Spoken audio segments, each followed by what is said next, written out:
అండి. అందరూ ఎలా ఉన్నారు? చూస్తూనే వీకెండ్ కూడా వచ్చేసింది. ఈ వీకెండ్‌కి మీరేం ప్లాన్ చేసుకున్నారు? మేమైతే ఈరోజు సాటర్‌డే నేను, మా అత్తయ్య, అమ్మమ్మ కలిసి లంచ్ ప్రిపేర్ చేసుకున్నాం. ఈ వీడియోలో మేము ఎలా లంచ్ ప్రిపేర్ చేసుకున్నాం, ఎలా ఎంజాయ్ చేస్తూ తిన్నామో చూసేద్దామా? ఇంతకీ లంచ్‌లో ఏం రెసిపీ ప్రిపేర్ చేసుకుంటున్నాం అనుకుంటున్నారా? ఏ రెసిపీకైనా కొత్తిమీర ఇంపార్టెంట్ కదండీ! అమ్మమ్మ అయితే ఇక్కడ కొత్తిమీర క్లీన్ చేసి కట్ చేసేస్తున్నారు. ఈ పాటికి థంబ్‌నెయిల్ చూసేసి ఉంటారుగా దహీ కడీ పకోడా చేసుకుంటున్నామని. ప్రాసెస్ ఎలానో చూద్దామా? అసలు ఈ రెసిపీ మా అమ్మమ్మ మాకు అలవాటు చేశారు. తాతయ్య ఆర్మీలో జాబ్ చేసేటప్పుడు వీళ్ళు నార్త్ సైడ్ ఎక్కువగా ఉండేవాళ్ళు.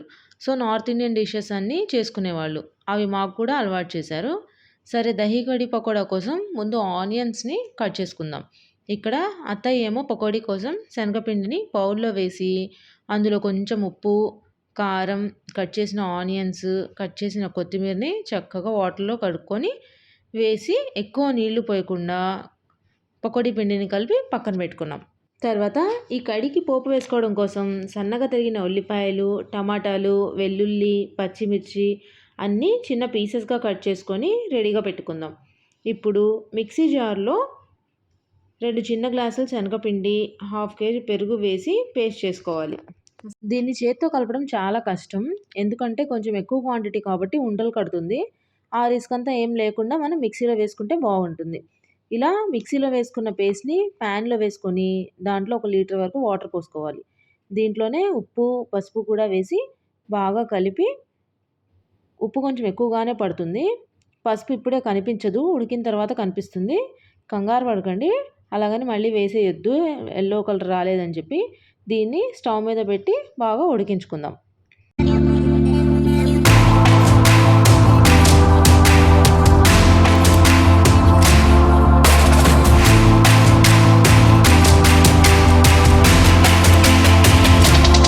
చూసారా ఇలా కలుపుతూ ఉడికించుకోవాలి. సిమ్‌లో ఉడికితేనే శనగపిండిలో పచ్చివాసన పోయి కర్రీ టేస్టీగా ఉంటుంది. రైస్ ఉడుకుతుంది, కర్రీ ఉడుకుతుంది. ఇప్పుడు పకోడీలు చేసుకుందాం. అమ్మమ్మ ప్యాన్ పెట్టి ఆయిల్ వేసి పకోడీలు వేస్తున్నారు. మధ్య మధ్యలో కర్రీని కలుపుతూ అది మంచి కలర్ వచ్చేసింది. గోల్డెన్ కలర్ వచ్చిన తర్వాత పకోడీలను కూడా తీసి పక్కన ప్లేట్‌లో పెట్టేసుకుందాం.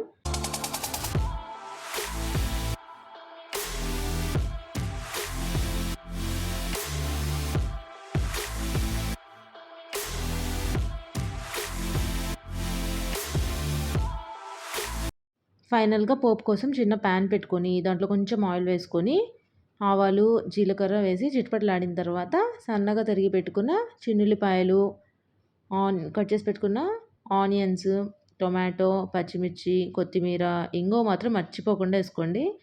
ఎందుకంటే శనగపిండితో చేసే డిష్ కాబట్టి డైజెస్టివ్ ప్రాబ్లమ్స్ రాకుండా ఉంటది. ఈ పోపుని చక్కగా ఆనియన్స్ అవన్నీ బాగా సాట్ అయిన తర్వాత ఎర్రగా కాల్చుకొని ఆఫ్ చేసి పక్కన పెట్టేసుకోవాలి. చెప్పాను కదా పోపు మాత్రం వెంటనే కర్రీలో వేయకూడదు. చల్లారిన తర్వాతే వేయాలి. చక్కగా బాగా ఉడికిపోయింది మన కర్రీ. ఇలాగా పోపులో ఉన్న ఆనియన్స్, టొమాటోస్ అన్నీ ఉడుకుతుండగా మనం ఆల్రెడీ రెడీ చేసి పెట్టుకున్న పకోడీలని ఇప్పుడు కర్రీలో వేసేసుకుందాం. ఇదిగోండి ఇలాగా.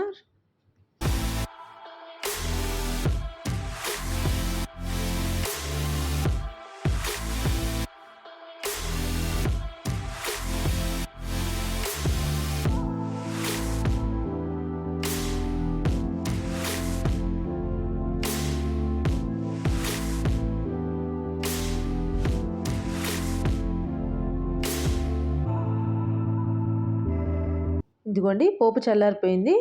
ఫైనల్‌గా కొత్తిమీర వేసి చల్లారిన పోపును కూడా దీంట్లో కలిపేస్తే మన టేస్టీ దహీ కడీ పకోడా రెడీ. ఎంత టేస్టీగా ఉంటుందంటే మీరు మాత్రం ఖచ్చితంగా ట్రై చేయండి మర్చిపోకుండా. పెరుగు అసలు చాలా చలవ చేస్తది. ఇంకెందుకు లేటు టేస్ట్ చేసేద్దామా? నేను, మా అత్తయ్య, అమ్మమ్మ అయితే రెడీ తినటానికి.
నాకైతే టేస్ట్ చాలా బాగుంది.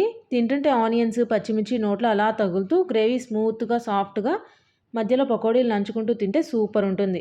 అమ్మమ్మ చేసే డిషెస్‌లో ఇదొకటి మా ఫేవరెట్. ఎలాగో సండే నాన్ వెజ్ తింటాం కదా అని సాటర్డే ఇలా కర్రీ చేసుకొని ఎంజాయ్ చేశాము. అది బాగా కుదిరినందుకు హ్యాపీగా ఉంది.